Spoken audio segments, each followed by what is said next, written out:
사무엘 전체, 사무엘서 전체는 주로 이제 다윗에 관한 얘기가 주로 이제 나옵니다.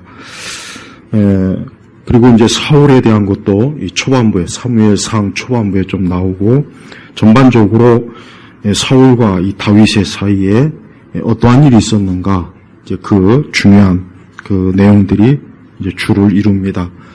우리는 이 모든 일에 있어서 주님의 교훈이 우리에게 어떠한 교훈을 주는지를 잘 우리가 살펴봐야 됩니다. 무엇보다도 오늘 1절 보면은 사울의 집과 다윗의 집 사이에 전쟁이 오래 계속되니. 자, 사울은 하나님께서 처음 이제 사무엘 선지자가 이제 곧 이스라엘을 이제 영적으로 지도하는 그때에 이스라엘 백성들은 자신들도 왕을 좀 가지고 싶다. 왕에 대한 그 욕구, 왕에 대한 그 참 이상한, 그래서 저는 그 이스라엘이 왜 그렇게 쓸데없는 욕심을 부리는가 싶어요. 하나님께서 사무엘 선지자를 통해서 영적으로 잘 지도하는 그 지도를 잘 따르면은 별 문제가 없는데, 굳이 왕을 그렇게 우리에게도 왕을 세워달라 해서 사무엘은 굉장히 싫어했죠. 근데 하나님께서는 이스라엘 백성들이 요구를 들어주셨어요. 그렇지만 분명히 그 왕을 세우는 일에 있어서 그 대가를 분명히 미리 경고를 했습니다. 근데 어때요? 그게 그대로 이루어졌어요. 그러니까 우리가 일단 알아야 될 것은 이스라엘은 벌써 이미 그때 그 마음이 하나님에게서 떠난 거예요. 이미 벌써 그 마음이, 우리도 하나님이 우리의 왕, 우리는 하나님이, 보이지 않는 하나님이 우리의 왕이 되는 것보단 우리도 주변의 민족들처럼 좀 화려하고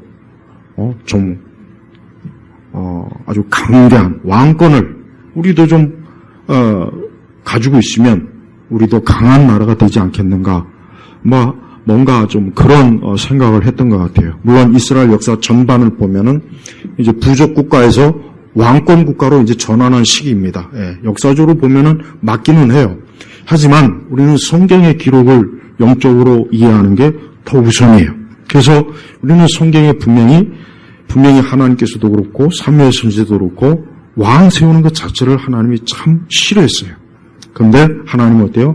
그들의 욕심대로 하도록 하나님이 허용을 하신 거예요. 자, 그래서 세워진 왕이 누굽니까? 사울이었어요. 근데 이 사울은, 우리가 사울의 이제 초반부, 사무엘 하 초반부에 보면 알겠지만, 굉장히 겸손하고, 또 그 사울 자신이, 자기 자신이 왕이 된다는 것은, 이거는 꿈도 꿀 일도 아니다.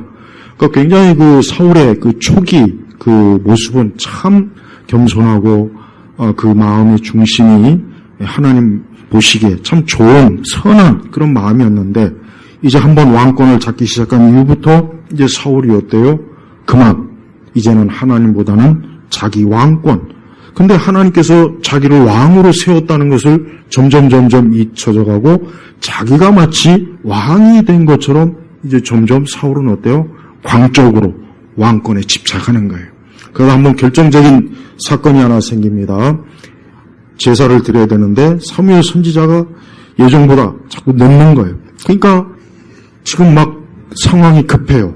지금 막 빨리 하나님 앞에 제사를 드리고 빨리 적들과 전쟁하는 그 상황을 빨리 좀 신속하게 가야 되는데 자꾸 군사들은 지금 동요하죠. 그러니까 어때요? 안 되겠구나. 자기가 그만 제사장 역할을 해서 제사를 치러버린 거예요. 그게 결정적으로 하나님께서 다윗을 사울을 버린 겁니다. 우리는 여기서 중요한 영적인 교훈이 있습니다. 우리는 여기서 하나님께서는 왕에게 제사권을 허용한 일이 없어요. 그건 오직 제사장에게만 허용된 거예요. 그런데 사울은 어때요? 자기의 본분을 잊은 거예요. 마치 정치적인 왕의 권력이면 성전도 제사도 자기가 주도할 수 있다는 교만이에요. 근데 교만한 거예요. 여러분, 사람은 이렇게 어떤 권력에 힘이 들어가면 평범한 사람도 정신이 헷가닥거린대. 정치인의 많은 그 얘기를 들어보면은 아주 참 성실하고 참 좋았던 사람이 오늘날 권력에 취해보니까 완전히 딴 사람이 됐다는 그런 얘기 수도 없이 저는 들어봤어요. 그런 내용들. 그러니까 이 사람이라는 게 어떤 힘이 생기면은 그 힘을 과시하고 싶어지는 게 사람의 본성이에요. 근데 이 사울도 그만 그걸 이기지 못하고 그때 사울이 결정적으로 하나님께서 사울을 버린 거예요. 그리고 하나님께서는 이미 이스라엘을 통치할 새로운 왕을 예비했습니다. 그건 누구입니까? 아직 소년, 아직 그렇게 성인이 되지 않은, 장성하지 않은 사람이었지만 하나님께서는 다윗을 하나님께서 기름 부어 왕으로 세울 하나님의 계획이 있었던 거예요. 저는 사울이 그 이후에 이제 우리가 보면 알지만 사울은 광적으로 다윗을 어때요? 다윗을 죽이려고 해요. 다윗을 죽이려고 하고 그 사울의 왕권이 자기 자식을 통해서 계속해서 내려가길 바라는데 벌써 이미 하나님께서 사무엘을 통해서 왕권이 교체됐다는 걸 알고 있었습니다. 알았어요. 하지만 사울은 어때요? 기어코 자기가 어떻게든지 그 사울을 없애고 그 다윗을 없애고 자기가 왕권을 끝까지 지키겠다는, 움켜쥐겠다는 그런 욕심이 있는 거예요. 성경에 뭐라고 했습니까? 예수님이 위에서 권세를 주지 않으면 어느 누구도 권세를 잡을 수가 없는 거예요. 여러분, 우리가 저 북한이라든가 또 러시아라든가 우리가 역사적으로 어떤 독재자들, 이상한 사람들, 우리 한국 근대사에도 절대 대통령이 되지 말아야 될 그런 사람들이 대통령이 된 걸 보면 우리는 이상한 생각을 하잖아. 왜 저런 사람이 대통령이 되었을까? 왜 저런 사람이 통치자가 되었을까? 그러나 이거 한 가지는 분명해요. 하나님께서 권세를 주신 거예요. 하나님께서 빌라도에게 권세를 주신 것처럼 헤롯에게 권세를 주신 것은 우리는 몰라요.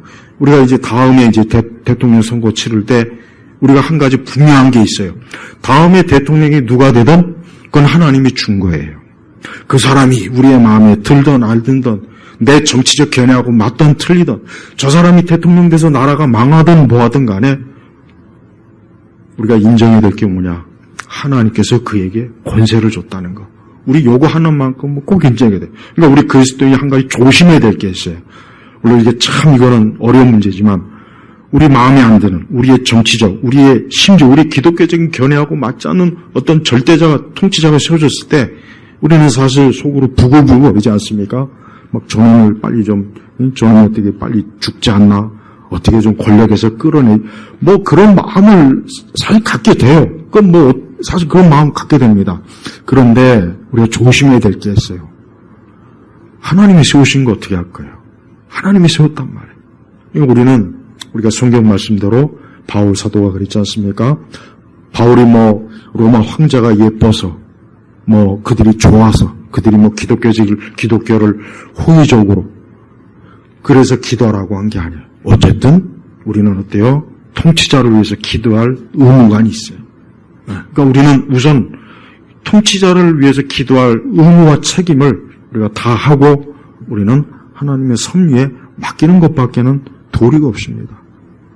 그래서 우리는 우리나라 정치, 나는 우리나라가 이건 제 개인적인 견해입니다. 그냥 이 나라가 이제 이 나라가 이제 기울기 시작했구나라는 걸 제가 언제 제 개인적으로 이게 생각이 들었냐면 뭐라고 하는 그 사람이 대통령 됐을 때 왜 그러냐?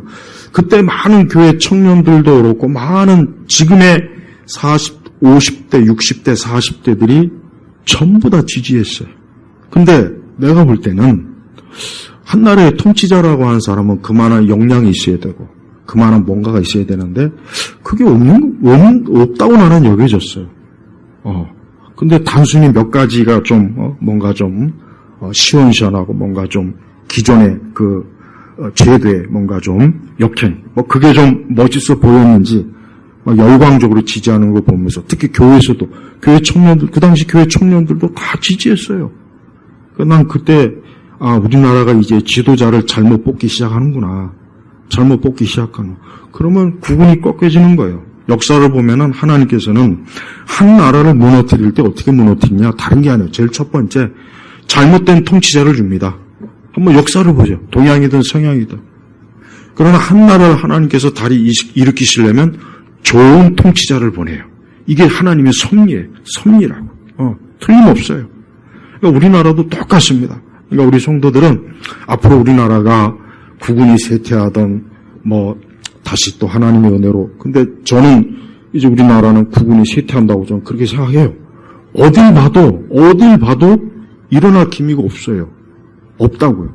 이거는 제 개인적인 견해라고 그렇게 쳐도 어쨌든 좀 그렇게 생각합니다. 물론 하나님께서 또 어떠한 우리 민족이 어떤 큰 위기 속에 어떤 인물을 또 보내시는 역사가 많으니까 그러면 좋겠고. 그래서 우리 성도들은 어쨌든 간에 내가 살고 있는 우리 이 나라와 이 민족이 할 수만 있으면 하나님이 좋은 통치자를 보내서 좀 이 민족이 좀 그냥 고생스러운 그런 거 겪지 않고 좀 우리의 자식 세대가 또 이상한 또 정말 말 못한 그 전쟁에 또 휘말리지 않고 좀 그렇게 좀 보내기를 우리가 좀 기도할 필요는 있습니다. 하나님께서는 사울을 버렸어요. 하나님은 단호하게 사울을 내쳤어요. 그런데 사울의 태도도 문제예요. 사울은 회개하지 않았어요. 저는 사울이 설령 하나님께서 그의 왕권을 하나님께서 다시 뺏어서 다른 누군가에게 줬다고 하는 얘기를 들었다 해도 그때 하나님 앞에 회개를 했어야 되는 거예요. 근데 사울은 회개하지 않았어요. 끝까지 고집을 부렸어요. 끝까지 아주 악한 고집. 그래서 수십 년 동안 오직 다윗 죽이는 데만 모든 힘을 다 쏟았다. 그리고 다윗은 기름 부음 받고 난 이후부터 계속해서 도피자의 생활, 오죽하면 이방인 지역에까지도 도피할 정도로 다윗은 엄청나게 고생 많이 했습니다. 그러니까 다윗은 그것 때문에 정말 시편을 보면은 정말 말 못할 고생을 많이 해요. 자기가 시편을 통해서 하나님께 울부짖고 매달리고 그 사울의 그 쫓김에 정말 눈물이 마를 새가 없어요. 그럼에도 불구하고 다윗은 어떠한 생각했냐? 다윗은 하나님께 기름 부음 받은 그 사울이기 때문에 정말 사울을 제거할 수 있는 너무나 좋은 기회가 있었지만 절대 그렇게 하지 않은 거예요. 저는 이게 다윗이 왜 하나님께서 그 다윗의 집을 축복하신지 가장 큰 이유라고 생각해요. 다윗은 어때요? 모든 걸 하나님의 주권에 맡긴 거예요. 비록 사울이 아주 지긋지긋한 원수고 지금 이 좋은 기회에 사울을 제거하면 이제 내가 자유를 얻고 편안하고 이제 내가 본격적으로 왕이 될 수 있는 그런 좋은 기회인데 다윗은 어때요?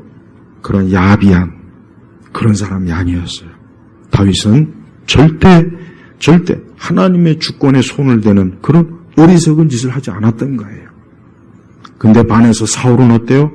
사울은 사울은 나중에 하다 무당에게 찾아가가지고 신접을 볼 만큼 완전히 이성도 잃고 영적으로 파탄된 그런 모습을 어때요? 사울이 점점 나타나는 거예요. 결국 사울의 마지막 말로가 어때요? 비참하게 결국은 블레셋에게 비참하게 죽임을 당해요. 그래서 사울은 안타깝지만 그가 하나님께서 기름 처음 받았을 때 그 겸손한 마음, 그 하나님을 인정하는 그 마음이 오직 하나님께만 그대로 향했더라면 어쩌면 하나님께서는 사울을 통해서 사울의 왕국을 이스라엘 통해서 계속 이었을 텐데 사울은 어때요? 하나님보다는 하나님 우습게 여기는 거예요. 아니 자기가 애초에 처음부터 자기는 나는 이스라엘의 왕이 되기에는 합당하지 않은 그런 겸손한 마음을 가지고 숨어있던 사람이 왕이 되고 나니까 이제 손에 칼을 들고 자기를 추종하는 그 많은 군사들을 보고 백성들을 보니까 이제는 하나님이 눈에 보이지 않는 거예요. 이제 하나님이 어딨냐? 이제 내가 모든 걸 통치하겠다. 이 왕국을 내가 이끌겠다. 이제 하나님이 아닌 내 능력으로 이제는 이스라엘의 대적들을 내가 이겨보겠다. 그런 교만한 마음 가지고 사울이 했으니 당연히 어때요? 다윗의 집은 점점 강해지고 사울의 집은 점점 약해졌다. 약해질 수밖에 없는 거예요. 왜? 점점 사울이 하나님을 떠나고 이제는 하나님을 안중에도 없어요. 하나님을 두려워하는 마음도 없어요. 오직 자기가 모든 것을 다 움켜잡고 자기 마음대로 하려고 했던 거예요. 그래서 하나님께서는 사울을 조금도 기뻐하지 않았어요. 반면에 다윗은 어떻습니까? 다윗은 우리가 다윗의 일생을 잘 연구해 보면은 아도핑크의 그 다윗의 일생 참 좋습니다. 가장 잘 다윗을 성경에서 가장 잘 강의한 것 같아요. 아도핑크가 최고예요. 제가 다른 많은 걸 봐도 우선 다윗은 첫째로 다윗은 하나님 앞에서 자기 자신을 정말 자기 자신을 미천한 자로 여겼어요. 이게 다윗의 가장 우리가 다윗에게 봐야 될 가장 좋은 면이에요. 다윗은 항상 자기 자신을 어때요? 하나님 앞에 미천한 자, 보잘것없는 자. 그저 자기는 그저 양치기요, 목동이요, 그저 짐승 냄새가 풀풀 나는 그런 좀 보잘것없는 사람인데 그런 자기를 하나님께서 이스라엘의 통치자로 하나님의 양떼를 하나님께서 맡겨줬다는 그 한 가지 사실에 이루 말로 다 할 수 없는 정말 그 마음이 어때요? 하나님 중심으로 향한 거예요. 두 번째는 다윗도 사람이기 때문에 다윗도 한때 크게 하나님 앞에 범죄했습니다. 우리가 다 아는 것처럼 다윗은 간음죄와 살인과 또 때때로 우리가 사무엘 하 후반부에 보면은 공연히 하나님 아닌 이스라엘의 군사의 힘을 괜히 확인하다가 하나님 앞에 어때요? 크게 징계를 맞았죠? 그런데 다윗의 장점이 뭐냐? 다윗의 좋은 점이 뭐냐? 우리가 본받을 게 뭐냐? 다윗은 회개하는 사람이었던 거예요. 이게 중요한 거예요. 사울은 회개하지 않는 사람이었고 다윗은 회개한 사람이었어요. 그래서 여러분 우리가 시편을 보면은 다윗의 회개에 관한 말씀이 시편 51편뿐만 아니라 곳곳에 많이 나와요.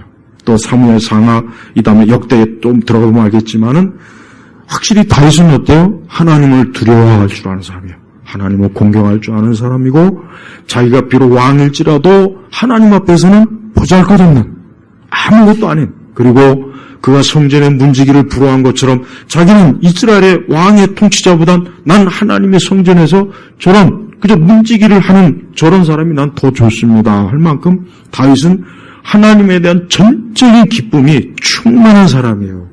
이게 다윗이 하나님 마음에 합한 거예요. 우리도 이 땅을 살면서 여러분 우리 성도들도 우리 마음에 하나님을 향한 즐거움이 제일 커야 되는 거예요. 우리 성도들이 요걸 잃어버리면 우리 성도들도 좀 안 좋은 겁니다. 영적으로 상태가 안 좋은 거예요. 하나님을 향한 즐거움과 그 기쁨이 가장 사실 커야 돼요. 이건 세상 사람들은 알 수 없는 거예요. 이해할 수 없는 거예요. 그들에겐 허용되지 않는 하나님의 축복이에요. 근데 다윗은 그게 있었던 거예요. 그래서 다윗의 일생도 보면은 다윗이 완전한 사람이 아닙니다. 다윗도 흠이 많고 다윗도 또 때때로 야비할 때도 있었고 교묘하게 다윗의 모습을 가만히 보면은 어떻게 다윗 같은 사람이 이럴 수 있나 그런 마음이 들어요. 하지만 다윗은 어때요? 하나님 앞에 자기 자신이 죄를 인식한 거예요. 자기가 죄인이라는 거예요. 내가 죄인이기 때문에 하나님의 은혜가 아니면 내가 주의 영이 나를 떠나지 마옵소서 하는 간절한 마음. 바로 그게 다윗의 마음이에요. 저는 우리 성도들이 항상 우리 성도들이 가져야 될 게 뭐냐? 자신감이 아니에요. 나는 신앙에 대해서 자꾸 자신감을 불어넣어주는 그런 설교나 그런 책을 보면은 가장 나쁜 책이라고 생각해요. 가장 나쁜 설교예요. 우리가 다윗을 본을 들어 용기 가져라 아닙니다. 다윗에게 있어서 가장 좋은 신앙교회는 뭐냐면 다윗은 하나님 앞에 가장 정말 회개해야 될 때 회개한 사람이라는 거예요. 그겁니다. 그래서 다윗은 절대 자기 자신을 드러내거나 과시하거나 자기를 그거를 극도로 정말 조심한 사람이라고요. 조심한 사람이라고. 그래서 우리 성도들은 항상 어느 때든지 절대 어때요? 늘 하나님 앞에서 두려워하는 마음, 하나님을 공경하는 마음, 하나님을 즐거워하고 기뻐하는 마음을 가지고 우리가 신앙생활, 우리가 인생을 살아야 됩니다. 그게 우리 성도들의 가장 중요한 거예요. 왜 하나님께서 사울의 집은 약하게 하고 다윗의 집은 강하게 했을까요? 그건 이유가 있는 거예요. 그건 뭡니까? 그럴 수밖에 없는 거예요. 하나님은 다윗을 하나님께서는 붙잡아 주셨고 사울은 버린 겁니다. 버린 거예요. 근데 왜 버렸겠습니까? 하나님께서는 사울의 모든 것들을 보니까 교만하고 또 어리석고 회개하지 않냐고 그 마음이 아주 굉장히 강팍해요. 여러분 사울의 한번 사무엘 상하를 한번 쭉 시간 내서 읽어보시면 사울이 광기가 들려서 광기. 나중에는 자기 아들마저도 막 쌍욕을 하면서 네가 지금 이 다윗 때문에 너한테 왕권이 가지 못하는 그걸 막 그냥 굉장히 막 아주 권력에 막 집착한 그 미친 거예요. 미친 거. 그 사람이 그렇게 돼요. 우리가 역사적으로 보면은 이 광기에 사로잡힌 통치자들이 많아요. 김일성도 그렇죠. 저기 저 북조선 저 사람들은 하여튼 절대적으로 오래 못 갑니다. 또 지금 중국의 시진핑도 마찬가지고 보여. 지금도 마찬가지. 예? 히틀러도 마찬가지고 스탈린도 마찬가지고 특히 모태똥도 마찬가지고 그 보면은 이 권력의 광기에 사로잡히면은 엄청난 아주 정말 상상도 못할 일들을 벌입니다. 이게 인간의 모습이에요. 마귀가 예수님을 성경 꼭대기에 올려놓고 내 앞에서 절을 하면은 온 세상을 나에게 주겠다고 우리 예수님은 단호하게 그 유혹을 거부하고 이겼죠. 그러나 예수님 빼고는 제가 볼 때는 다 굴복했어요. 예수님 빼고는 다 굴복. 시저도 공연히 그냥 괜히 황제가 되려고 한 발 스텝 딱 내뒀다가 암살당했잖아요. 딱 보니까 저 시저가 황제가 되려고 하니까 벌써 대본에 딱 암살당하잖아요. 여러분 이 권력이라는 게 절대 좋지 않아요. 여러분 우리가 매일 뉴스나 신문에서 보는 권력자들 그들 부러워하지 마세요. 절대로 부러워하지 마세요. 그 사람들은 그 권력으로 인해서 결국은 어때요? 그 인생이 결국은 무너지는 거예요. 응? 김종필 씨가 기자들이 정치가 뭐냐라고 보니까 허업이다. 허업. 쉽게 얘기하면 허무한 일이다. 이거예요. 허무한 일. 자기가 평생에 정치를 했지만 허무하다. 그 전도서 헛되다. 딱 그 얘기 했지 않습니까? 그러니까 우리 성도들은 이 땅에 살면서 어떤 권력을 쟁취하거나 거기에 막 목을 매가지고 광기에 들리지 말라는 거예요. 하나님이 허락하시면 우리를 높은 데도 올리실 수 있고 또 하나님이 허락하지 않으면 낮은 데도 처할 수 있는 거예요. 그럼 내가 그 자리에서 기뻐하고 감사하고 만족하는 거지. 그러지 않고 억지로 막 우리가 어떤 광기에 걸려갖고 막 높은 자리에 올라가려면 반드시 어때요? 무너지는 거예요. 개인의 평범한 사람도 마찬가지고 위대한 사람도 마찬가지. 우리 예수님 보십시오. 예수님께서는 하나님의 아들이지만 정말 예수님은 그 당시의 기준으로 봤을 때 참 보잘것없는 분이에요. 정말 보잘것없는 분이에요. 그 당시의 기준으로 봤을 때. 근데 그 예수님께서 그 하나님의 아들 그분이 정말 그 당시의 기준으로 보잘것없는 분이지만 그분은 어때요? 오직 아버지 하나님의 뜻을 이루는 그 기쁨으로 그분은 사셨어요. 우리 성도들도 우리가 인생에서 추구해야 될 가장 중요한 게 뭐냐?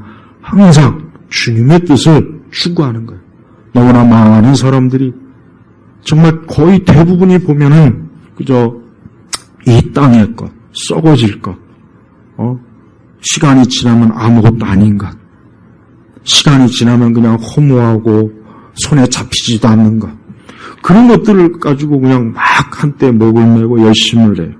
하지만 시간이 지나보면은 마치 우리가 물을 손으로 잡을 수 있습니까? 못 잡아요. 마찬가지예요. 하나님은 우리 인생들이 하나님 섬기는 거 빼놓고는 나머지는 다 쓸모없게 만들어버렸어요. 진짜 그렇습니다. 정말 그래요. 정말 그래요. 이게 제가 아까 오전에도 얘기했잖아요. 위대하다고 여겨지는 사람 누구든지 다 이름 들어보세요. 내가 그 사람들이 어떻게 살았나. 응?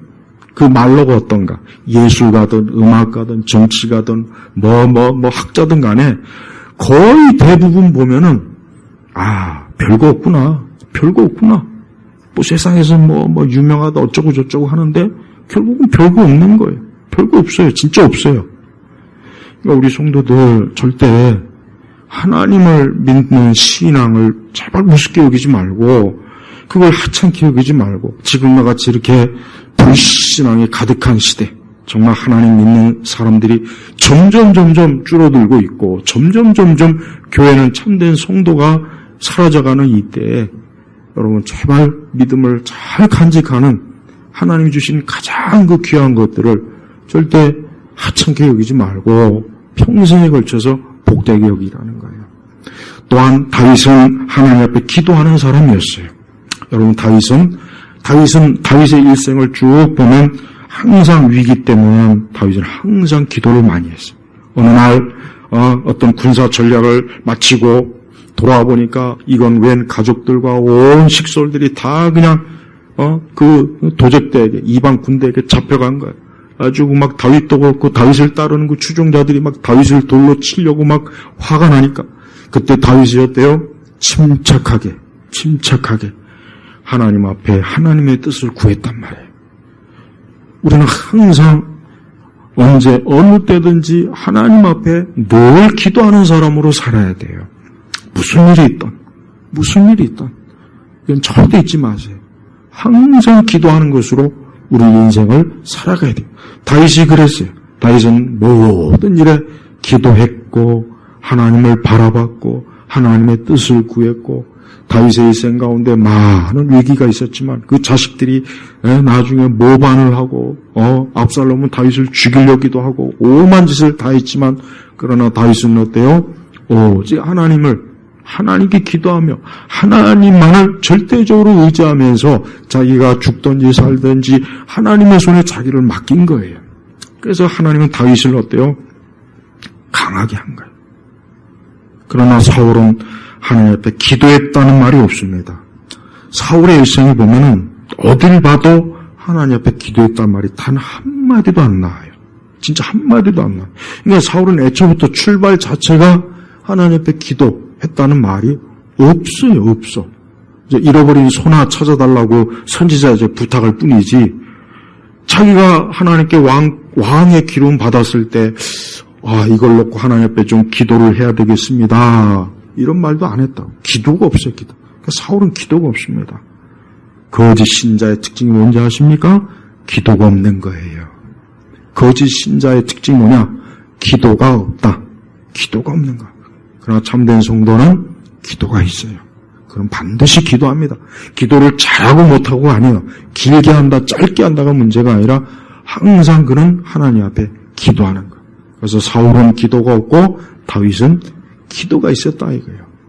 세 번째는 다윗은 항상 어때요? 시편에 나온 것처럼 하나님의 말씀을 주야로 다윗은 늘 말씀을 하나님의 율법, 그때는 하나님의 율법이죠. 늘 말씀을 펴놓고 그 말씀을 어때요? 항상 그 말씀의 뜻이 무엇인가 하고 주의 뜻을 구하는 그런 말씀의 사람이었습니다.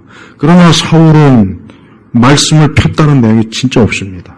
이것도 참 봐요. 사울은 없어요. 그러니까 사울은 전형적인 육적인 사람이에요. 그러나 하나님에 대해서 부를 줄 알았고 하나님과 뭔가 조금이라도 관계는 있었지만 그는 하나님 앞에 살아있는 사람은 아니었던 거예요. 하나님 앞에 죽은 자였어요. 그러니 그가 강해질 수가 있겠습니까? 점점 약해지는 거예요. 진짜 말 그대로 사울의 집은 나중에 폭삭 무너졌어요. 그의 아들 무비보셋이나 나중에 다윗이 참 불쌍히 여겨서 그의 식탁에서 같이 먹고 마시게 했지만은 결국은 사울의 집은 무너졌습니다. 다윗의 집은 어때요? 계속해서 번성했죠. 그러나 이 다윗의 집의 궁극적인 성취가 언제 이루어졌습니까? 예수님 때 이루어졌잖아요. 예수님 때 이루어졌잖아요. 하나님께서는 다윗을 통해서 단지 이 땅의 왕권만이 아니라 더 중요한 건 뭡니까? 다윗의 후손 중에 누가 있습니까? 우리 주 예수님이 있잖아요.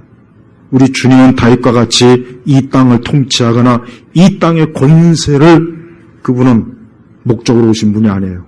그분은 하늘의 왕이죠. 하늘의 통치자, 하늘의 주권자예요.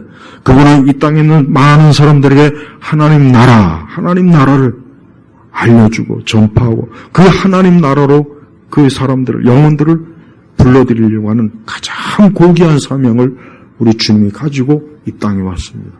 그래서 우리 예수님께서는 진정으로 다윗의 후손으로 다윗의 그 왕권을 궁극적으로 성취하신 분이 바로 예수님이에요. 다윗은 영적으로 그가 자기의 그 핏줄 후손 속에 영적으로 메시아가 올 거라는 걸 다윗은 짐작하고 알고 있었습니다. 그래서 다윗 자신도 그분을 경배하고 그분을 믿고 그분을 신뢰했어요. 그래서 다윗은 오실 메시아를 바라보면서 소망을 가진 거예요. 다윗은 이 땅의 권세에 소망을 갖지 않았어요. 이 땅의 권세에 다윗은 그렇게 집착을 하지 않았어요. 왜냐? 사울을 보니까 이 땅의 권세에 집착하다가는 사울처럼 망하는 것을 봤잖아요. 그러니까 다윗은 절대 이 땅의 권세에 집착하지 않았어요. 그 대신 그가 가장 마음에 쏟은 게 뭡니까? 성전이에요, 성전. 성전을 짓고 싶다, 성전. 그러나 하나님은 허락하지 않았죠. 그가 군사로서 피를 많이 흘렸기 때문에 허락을 하지 않고 그 아들 때 하나님이 허락했어요. 그러나 그 모든 준비는 누가 했습니까? 다윗이 다 했어요. 다윗이 다 해놓고 이제 아들 솔로몬에게 네가 이것 가지고 그대로 저 성전을 지어라 그런 거예요. 근데 솔로몬도 그만 말년에 참 솔로몬은 안타까워요. 그 엄청난 지혜로 어떻게 그렇게 참 이방 여인과 그렇게 참 그러니까 우리는 솔로몬을 통해서도 아무리 지혜가 많아도 하나님 앞에서 다윗과 같이 자기 자신을 정말 미천한 자로 죄인으로 은혜 받을 자로 여기지 않으면 안 되는 거예요. 그러니까 이건 정말 중요한 교훈이에요. 그래서 교회에서 가장 훌륭한 성도는 누구냐? 자기를 바울과 같이 죄인 중에 진짜 괴수라고 여기는 사람이 제일 경건한 성도예요. 제일 경건한 성도예요. 그래서 교회에서 누가 제일 등수를 매긴다면 그럴 수는 없겠지만 1등 신자는 누구냐? 자기를 죄인 중에 괴수로 진짜 여기는 사람이 그 사람이 진짜 1등입니다. 우리는 그걸 똑바로 알아야 돼요. 하나님은 지금도 그 사람들에게 은혜를 주시는 거예요. 그 사람들을 하나님은 하나님 나라에 합당한 자로 하나님이 받아들이는 거예요. 우리 성도들은 영적으로 강성해야 됩니다. 우리 성도들은 영적으로 무너지면 안 돼요. 우리 성도들은 오늘 이 다윗의 집이 점점 강해진다 그랬죠? 네, 진짜 점점 강해져서 결국은 다윗이었대요. 유다와 베냐민 나머지 지파들을 싹 다 다윗이었대요. 그들의 왕권위에 딱 올라섭니다. 그래서 이스라엘 역사에 보면은 다윗 시대, 다윗과 솔로몬 시대 가장 영토가 넓어요. 예, 다윗 시대 가장 영토가 넓다가 솔로몬 이후에 나라가 쪼개지고 난 다음부터 이제 계속 하향세, 계속. 그래서 나중에 결국 나라가 폭삭 무너지잖아요. 우리는 이 다윗이 결국은 어때요? 왜 여러분 이스라엘의 깃발의 그 가운데 별이 무슨 별입니까? 다윗의 별이에요, 다윗의 별. 왜 현대 이스라엘이 왜 하고 많은 것 중에 왜 다윗의 별을 그거 했겠습니까? 바로 다윗 시대처럼 이스라엘이 가장 강성한 강대한 민족이 되고자 하는 그 열망이에요. 그래서 이스라엘의 건국 초기에 다윗의 별을 거기다 넣은 겁니다. 그래서 지금도 이스라엘 사람들은 다윗을 굉장히 추종해요. 아브라함보다 더 크게 봅니다. 그러나 우리에게 있어서 진정한 다윗은 누구입니까? 예수님입니다. 우리는 이 땅의 통치자나 이 땅의 누군가를 충할 것이 아니라 오직 예수 그리스도 그분만을 우리가 봐요. 그분이야말로 나의 왕이요, 그분만이 나의 목자요, 그분만이 나의 지팡이가 되어주실 것이고 내 모든 것이 되어주시는 분이에요. 그래서 여러분이 인생을 살 때 우리 그리스도 예수님만, 예수 그리스도 그분만 잘 믿고 따라간다면 왕 되신 주님께서 우리를 어때요? 아주 복되게 우리를 이끌어줄 겁니다. 이 땅에 많은 사람들은 예수님을 몰라서 망하는 거예요. 제가 오전에도 그랬잖아요. 이건 제가 수천 번을 반복하고 싶은 얘기예요. 예수님을 믿지 않는 사람, 예수님과 함께하지 않는 사람 인생은 누가 되었든지 지금 그 인생은 패망한 거예요. 볼 것도 없어요. 미리 장래 볼 것도 없어. 계속 그 상태로 가면은 그의 인생은 그냥 이미 벌써 망한 거예요. 무너진 거라고요. 그러니까 볼 것이 없다고요. 볼 것이 없다고. 그가 아무리 연봉을 수십억을 받아도, 그가 아무리 큰 학자이고 아무리 대단한 사람이라도 아무 볼 것이 없습니다. 결국 허망하게 끝날 거예요. 그러나 예수 그리스도를 믿는 성도는 점점 오늘 말씀처럼 어때요? 강해지는 거예요. 성도는 강해집니다. 성도는 점점 시냇가에 심은 나무처럼 이렇게 뜨거운, 여러분 이 폭염 살인이라는 책이 최근에 나왔는데, 정말 이 폭염이 되면은 그냥 단순히 날이 뜨거운 정도가 아니라 모든 삶이 그냥 다 파탄나더만 보니까. 수많은 사건, 사고도 일어나고, 오만 짓이라. 이 폭염이 이게 무시할 일이 아니더라고요, 보니까. 그냥 단순히 덥다, 이 정도가 아니라, 그냥 완전히 그냥 이 땅 전체가 그냥 다 아주 들들 볶더라고요, 보니까. 저는 하나님께서 이 땅을 나중에 심판하실 때 베드로에서 보면은 하나님께서 이 땅을 불태우신다 그랬잖아요. 불태운다고 했다고. 전 그걸 문자적으로 받아들입니다. 하나님께서는 반드시 이 땅을 다 불태울 거예요. 그러나 그 가운데서 우리 주께서는 주의 자녀들을 돌보십니다. 돌보셔요. 나는 제발 어느 누구에게든지 제일 급한 거는 당신이 예수님을 믿는 게 가장 급하다. 당신이 지금 시험 보는 것도 급한 게 아니고, 결혼하는 것도 급한 게 아니고, 취직하는 것도 급한 게 아니다. 물론 그게 급한 것처럼 보이겠지만, 그러나 인생이라고 하는 것은 언제 어느 때 무슨 일이 있을지 모르는 거예요. 지금 예수님 믿고 빨리 하나님 나라의 시민이 돼야지, 예수님 믿지 않고 계속 그렇게 미적대다가 결국은 어떻게 되겠냐 이거예요. 그러니까 예수님 믿는 거 이상으로 중요한 거는 없어요. 근데 여러분 이 땅을 보십시오. 이 땅의 사람들을 보세요. 오직 세상, 나중에 불태워 없어질 그 높은 아파트, 최근에 강남에서 어떤 아파트가 괜히 그냥 잘못다가 크게 불이 났죠. 다행히 사람은 죽지 않았는데, 여러분 보세요. 이 땅이 불태워진다니까요. 불태워지는 거예요. 우리 앞에 놓여있는 이 모든 것들이 나중에 다 하나님의 심판으로 한번 상상을 해보십시오. 그게 현실이 됐을 때 얼마나 무서운가. 그때 금이 무슨 필요가 있겠으며, 비트코인이 무슨 필요가 있겠으며, 주식이 무슨 필요가 있겠냐고요, 그때. 소용없어요.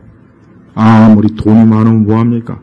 돈도 내가 그냥 1,000억 있어도 그걸 다 쓰고 죽으면 그나마 내가 속 편하겠는데, 그거 실컷 벌어봐야, 전도세 제가 그 앞전 지난번에 설교했죠?